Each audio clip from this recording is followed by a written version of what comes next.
ఒకప్పుడు గుండెపోటు అంటే అది వృద్ధాప్యానికి మాత్రమే సంబంధించింది, వృద్ధులకు మాత్రమే వస్తుంది అని అనుకునేవారు. కానీ ప్రజెంట్ జనరేషన్లో చూస్తే వయసుతో సంబంధం లేకుండా జిమ్ చేస్తున్నప్పుడు, లేకపోతే స్టేజ్ మీద డ్యాన్స్ చేస్తున్నప్పుడు, లేదా నిద్రపోతున్నప్పుడే ప్రాణాలు కోల్పోతున్నారు గుండెపోటుతో. ఈ విషయంలో చాలామందికి ఇంత హెల్తీగా ఉన్న పర్సన్ ఇలా చనిపోయారు అని చెప్పి ఒక డౌట్ అయితే ఉంటుంది. అసలు దీనికి కారణం ఏంటి?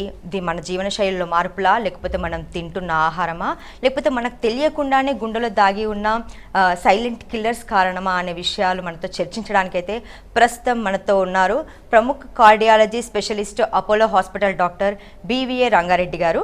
డాక్టర్తో మాట్లాడి ఈ విషయాలన్నిటి గురించి క్లారిటీ తీసుకుందాం. నమస్తే డాక్టర్ గారు. అసలు గుండెపోటుకు కారణం ఏంటి? గుండెపోటుకి చాలా కారణాలు ఉంటాయి.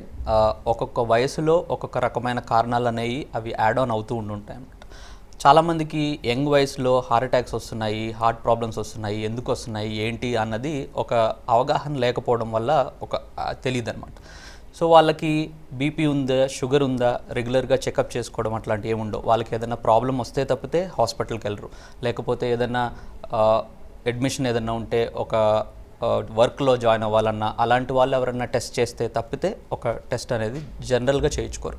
సో వాళ్ళకి ఏంటంటే వాళ్ళ అండర్లయింగ్ వాళ్ళ బీపీ హై ఉండటం, sugar, cholesterol, lipoprotein, bad cholesterol ఎక్కువగా ఉండటం, లేకపోతే ఒబిసిటీ ఉండటం, జెనెటిక్గా అంటే ఫ్యామిలీ హిస్టరీ ఉండటం, ఇవన్నీ ఉండటం ఒక ఎత్తు అయితే దాన్ని తెలుసుకోవడం అనేది ఇంకొక ఎత్తు. అది తెలియకపోవడం వల్ల యంగ్ వయసులో హార్ట్ అటాక్స్ రావడం, హార్ట్ ఫెయిల్యూర్స్ అవ్వడం ఇవన్నీ జనరల్గా కామన్గా చూస్తూ ఉంటాం.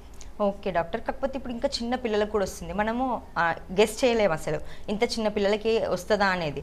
సో వాళ్ళకి ఎలా తెలుస్తుంది అంటే అసలు తెలియట్లేదు కదా. అంత చిన్న పిల్లలకి మనం నార్మల్ రెగ్యులర్గా ఆడుతూ పాడుతూ ఉంటుంటే ఆ టైంలో కూడా వస్తున్నాయి. అలాంటి వాళ్ళు ఎలా జాగ్రత్త తీసుకోవాలి? చిన్నపిల్లల్లో చాలామందికి ఏంటంటే పుట్టిన తర్వాత కొంత వయసు వచ్చిన తర్వాత వాళ్ళకి జ్వరం వస్తేనో లేకపోతే వాళ్ళు ఏదైనా ఇబ్బంది చెప్తేనో డాక్టర్ దగ్గరికి తీసుకెళ్తారు.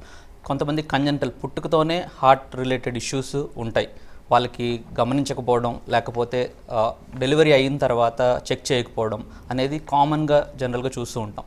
సో రూరల్ ఏరియాస్లో కానీ విలేజెస్లో కానీ ఇక్కడ రెగ్యులర్ నార్మల్ డెలివరీస్ క్లినిక్స్లో చేస్తారు. సో వాళ్ళకి డయాగ్నోసిస్ అనేది తెలియదు.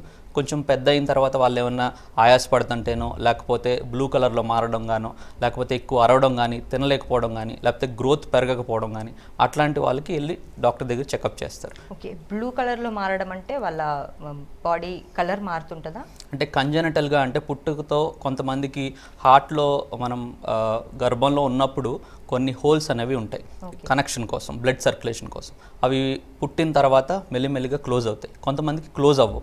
సో అలాంటప్పుడు లెఫ్ట్ హార్ట్కి రైట్ హార్ట్కి కనెక్షన్ ఉంటుంది. సో వాళ్ళల్లో ఏమైందంటే ఆక్సిజనేషన్ అనేది తక్కువ ఉండటం వల్ల వాళ్ళు బ్లూ కలర్గా మారుతారు. సో చిన్నపిల్లలు ఏడిసినప్పుడు బ్లూ కలర్గా మారుతారు అని చెప్తూ ఉంటారు. సో దాంట్లో ఏంటంటే వాళ్ళకి హార్ట్లో ఏదైనా ఇష్యూ ఉంటే ఇట్లాంటివి చూస్తూ ఉంటాం. సో అట్లాంటప్పుడు వెళ్ళి డయాగ్నోస్ చేసుకోవడం, హార్ట్ ఇష్యూ ఏమైనా ఉందా లేదా తెలుసుకోవడం, పీడియాట్రిషియన్ దగ్గరికి లేకపోతే పీడియాట్రిక్ కార్డియాలజిస్ట్ దగ్గరికి వెళ్ళి బేసిక్ ఎకో అనేది చేస్తే దీని ఐడియా వస్తుందన్నమాట. ఓకే.